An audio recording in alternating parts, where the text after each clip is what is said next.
Oi, gente, tudo bem? Bom, hoje a gente vai apresentar nosso projeto que se chama Organizando as Turmas do Professor Charles, que foram compostas pelas integrantes Beatriz, Luísa e Marina. Bom, então vamos lá. A gente começou nosso código colocando todos os includes que precisavam ser colocados para fazer o nosso código funcionar. Definimos também o max, o número máximo de estudantes, que seria no total de 1.000 estudantes para ser armazenado no array. Fizemos uma struct de estudante com todas as informações necessárias para organizá-la, sendo semestre, turma, período, nome, disciplina e média. Bom, depois disso tudo, a gente vai criar uma função para carregar os dados em um arquivo CSV, onde a gente decidiu chamar de carregar CSV. Isso vai ser onde a gente vai abrir um arquivo em formato R. Bom, esse arquivo R vai verificar se o arquivo foi aberto sem erro, se deu tudo certo. Criamos um buffer também para armazenar cada linha do arquivo.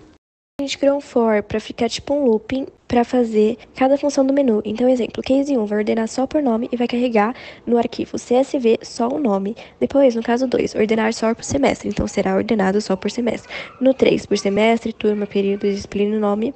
E assim vai indo até ele escrever um número fora do que está no menu, exemplo 6, que daria uma opção inválida para salvar, que a gente não conseguiria salvar o que ele estaria pedindo. Bom, quando ele pedisse uma das opções do menu, será printado para ele e mostrará para ele que o arquivo foi gerado com sucesso e o nome do arquivo que foi salvo, o que ele pediu. A função troca dois elementos no array, para que auxilie a ordenação do bubble sort. Utilizamos dois parâmetros, estudante ponteiro de A e estudante ponteiro de B, uma vez que chamamos uma struct lá em cima e a nomeamos como estudante, garantindo que os estudantes sejam trocados de posição quando chamado pelo bubble. E já no bubble, é a implementação do próprio algoritmo para que ocorra a ordenação dos estudantes utilizando um algoritmo mais simples, no caso, o próprio bubble sort.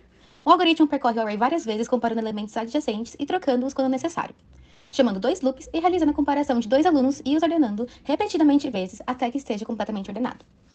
Já a função compara-nome é usada para comparar os nomes dos alunos de forma alfabética, caractere por caractere, percorrendo cada caractere dos nomes até encontrar o final das strings. A função comparar semestre é usada para comparar o semestre dos alunos, ordenando os semestres de ordem crescente. Essa próxima função é uma sequência de critérios, começando com: se os semestres forem diferentes, retorna a diferença entre eles, realizando o processo de maneira análoga com os outros critérios. Ela é realizada dessa maneira por existir uma relação de hierarquia dos valores sendo ordenados, tendo que ordená-los, porém, com uma certa ordem de prioridade. Logo em seguida, a gente chama a função compara a disciplina média, onde tem a função strcmp, que compara duas strings de ordem alfabética. E por causa disso, chamamos primeira disciplina B, para inverter a ordem lexicográfica e os resultados serem decrescentes e não crescentes. Logo em seguida, a gente compara as médias também, para que os resultados sejam de maneira decrescente. Depois também nós chamamos o item compara item 5. É a mesma comparação realizada no item 3, porém com outros critérios, e os ordenando de forma crescente por prioridade. A gente começa com a definição da função, que a gente tem um void menu, estudantes, alunos, que a gente está colocando como array, né? E o int num alunos. A função menu recebe como parâmetros um array, né? Que é o dos alunos, e o número total dos alunos. E esses dados foram já carregados antes pelo programa que a gente colocou o CSV de entrada. E aí a gente declara a variável opção para armazenar a escolha do usuário. E aí a gente começa a exibição do menu, em que a gente tem 5 opções de menu, e aí o usuário vai escolher uma dessas opções. Depois nós temos a leitura da escolha do usuário, que a gente está usando o scan, e a gente está usando o void antes, que serve para indicar que estamos ignorando o retorno da função. Aí a gente tem a estrutura switch case, que a gente está usando o switch opção, que é utilizado para verificar qual foi a opção escolhida para executar a ação no nosso menu. Aí, no nosso caso 1, a gente está ordenando por nome. E a gente chama a função bubble sort, passando a função de comparação compara-nome, que ordena os alunos em ordem alfabética pelo seu nome. E salva os dados dos alunos no arquivo saída nomes.csv. O caso 2 ordena por semestre, que usa a função compara semestre para ordenar os alunos pelo semestre que estão matriculados e salva o resultado na saída semestre.csv. O caso 3 ordena por semestre, turma, período, disciplina e nome. E aí utiliza compara item 3, que leva em conta múltiplos critérios, que são os que eu já comentei anteriormente, e salva o resultado em saída item 3.csv. O caso 4 ordena por disciplina em média final, decrescente, e salva o resultado em disciplina média.csv.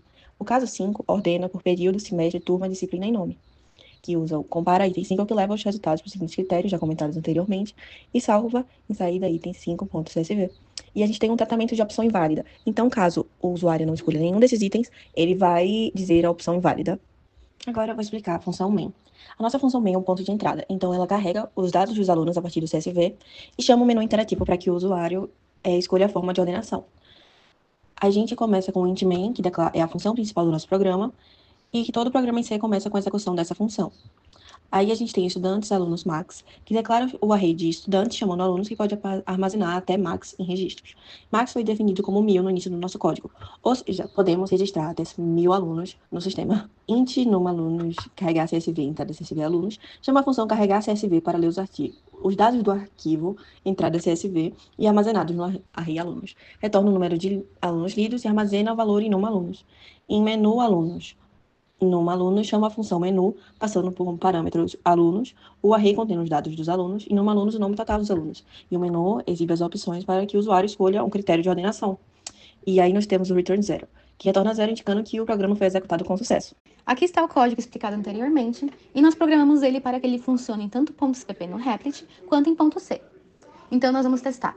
Eu já deletei os .csvs de saída para mostrar para você que ele realmente funciona e ele realmente abre um novo CSV. Caso a opção escolhida fosse 1, ele sai como saída nomes e ele ordena como nomes. Eu coloquei as outras informações para que não ficasse tão vazio. Agora, na opção 2, ele vai ordenar por semestre, mas como não faz sentido ser só o semestre vazio, eu coloquei também, aqui ó, tá ordenando certinho os semestres, mas também aparecem os nomes e os outros dados necessários. Agora, escolhendo 3, ele vai ordenar por semestre, turma, período, disciplina e nome. Para o nome não ficar muito grande, coloquei item 3. Então, primeiro coloca aqui o semestre, depois a turma. Aqui tem um exemplo da turma que é diferente, ele coloca aqui certinho. E todo o resto. Agora, no 4, que é por disciplina e média final, de maneira decrescente. Ele começa primeiro com português, depois matemática e depois geografia, em ordem decrescente. Aí as notas também estão de maneiras decrescentes, tudo certinho. Logo em seguida, a gente tem o 5, que é período, semestre, turma, disciplina e nome, que sai a saída item 5. Aqui ele começa pelo período, que é matutino, noturno, depois o semestre, então ele tá funcionando certinho.